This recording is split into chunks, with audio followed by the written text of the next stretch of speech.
আরবের ছোট্ট একটি গ্রামে বসবাস করত একটি পরিবার।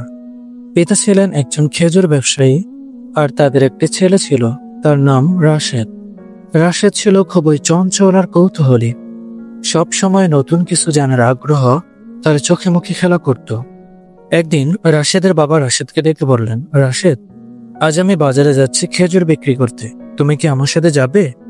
রাশেদ আনন্দে রাজি হলো। বাবার সাথে সেও বাজারে গেল। বাজারে নানান ধরনের মাংসের সাথে কথা হলো। রাশেদের চোখ যেন সবকিছুতে আটকে যাচ্ছিল। খেজুর বিক্রি শেষে যখন তারা বাড়ি ফিরছিল, তখন পথের ধারে একটি ভাঙা কলসি পড়ে থাকতে দেখল।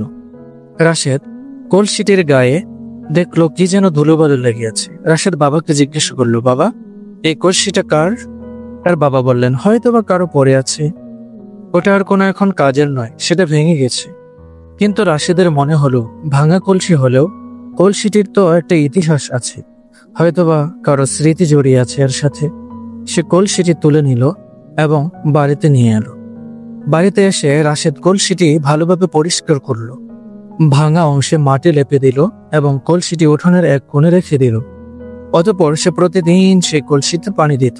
দিন পর রাশেদের বাবা অবাক হয়ে দেখলেন, সেই ভাঙা কলসিটিতে ছোট্ট একটি চারা গাছ উকি দিচ্ছে। রাশেদ গোপনে একটি খেজুরের বীজ সেই কলসিতে পুঁতে রেখেছিলেন এবং নিয়মিত পানি দিতেন। ধীরে ধীরে চারা গাছটি বড় হতে লাগলো। রাশেদ প্রতিদিন তার যত্ন নিত। একসময় সেই ছোট্ট চারা গাছটি একটি সুন্দর খেজুর গাছে পরিণত হলো। তাতে থোকা থোকা খেজুর ঝুলতে লাগলো।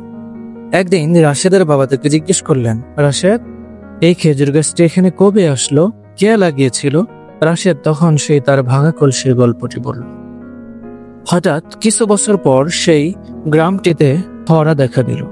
মাঠ গাছ সব শুকিয়ে খেজুর গাছগুলোতে আর সে আগের মতো ফসল ধরল না। কিন্তু রাশেদের কলসির সেই খেজুর গাছটি তখনও সবুজ আর ফলভারে নুয়ে আছে, কারণ রাশেদ প্রতিদিন কলসির গোড়ায় পানি দিত। তখন গ্রামের লোকেরা রাশেদের কাছে এসে সাহায্য চাইল। রাশেদ তার খেজুর গাছ থেকে সকলের মাঝে খেজুর বিলিয়ে দিল।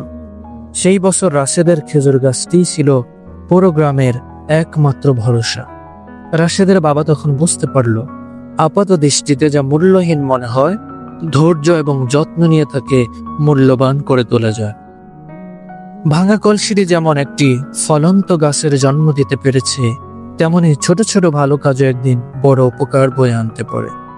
এই গল্প থেকে আমরা শিখলাম, কোনো কিছুই ফেলনা নয়, ধৈর্য আর চেষ্টা থাকলে এবং যত্ন নিলে সাধারণ জিনিসও হয়ে ওঠে অসাধারণ।